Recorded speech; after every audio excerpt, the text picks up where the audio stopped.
Salam makan sehat. Ya, mari kita baca satu ayat yang mungkin sering disalahpahami orang, atau kalau tidak disalahpahami, dipahami secara berbeda-beda. Pemahaman yang berbeda-beda akan menimbulkan action, respon, atau tindakan yang berbeda-beda pula. Mari kita baca Yohanes 14 ayat 15. Jikalau kamu mengasihi aku, kamu akan menuruti segala perintahku.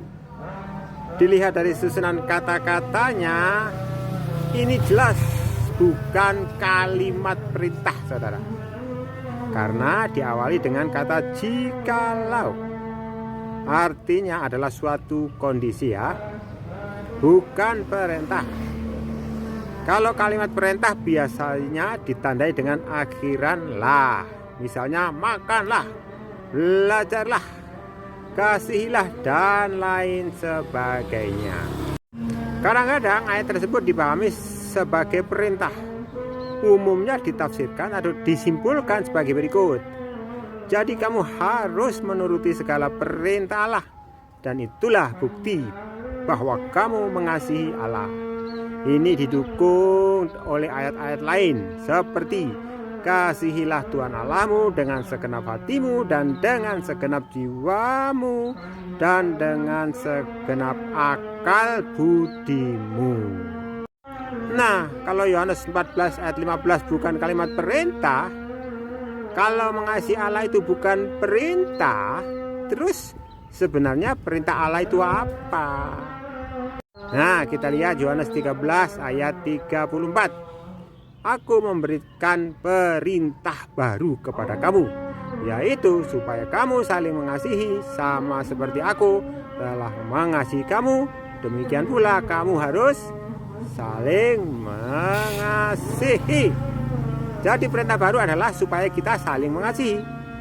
Bagaimana caranya? Mengasihi seperti Allah telah mengasihi kita. Allah mengasihi kita itu kasih tak bersyarat, tanpa memandang muka. Manusia umumnya mengasihi dengan syarat.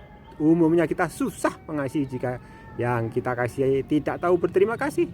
Apalagi yang kita kasih berlaku kurang ajar.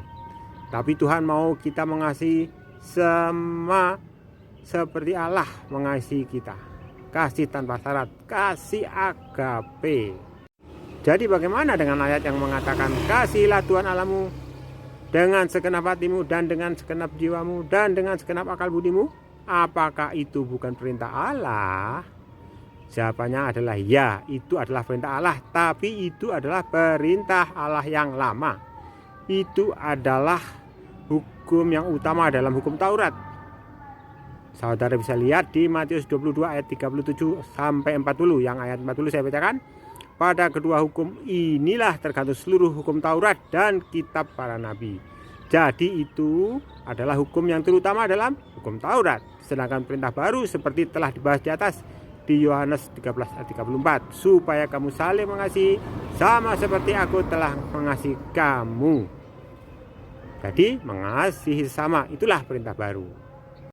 Jadi apa maksud dari Yohanes 14 ayat 15? Jikalau kamu mengasihi aku, kamu akan menuruti segala perintahku. Seperti telah dibahas sebelumnya, ini adalah kalimat kondisional, bukan kalimat perintah.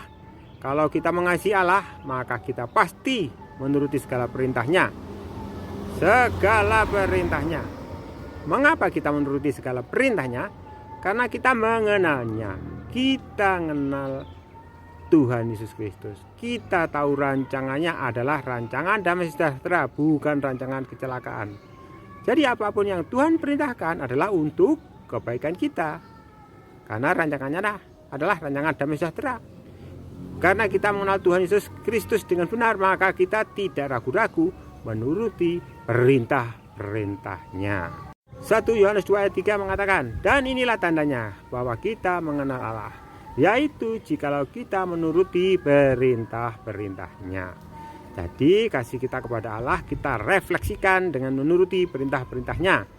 Dan ingat, perintah-perintahnya itu tidak berat. 1 Yohanes 5 ayat 3. 1 Yohanes 5 ayat 3. Sebab inilah kasih kepada Allah, yaitu bahwa kita menuruti perintah-perintahnya. Perintah-perintahnya itu tidak berat, ya. Jadi kita menuruti perintah-perintahnya karena kita mengasihi Allah. Bukan kita menuruti perintah-perintahnya supaya dikasihi Allah, saudara. Ingat, Allah terlebih dahulu mengasihi kita, ya. Allah yang punya inisiatif mengasihi kita, bukan kita yang duluan. Tuhan Yesus memberkati saudara. Haleluya. Amin.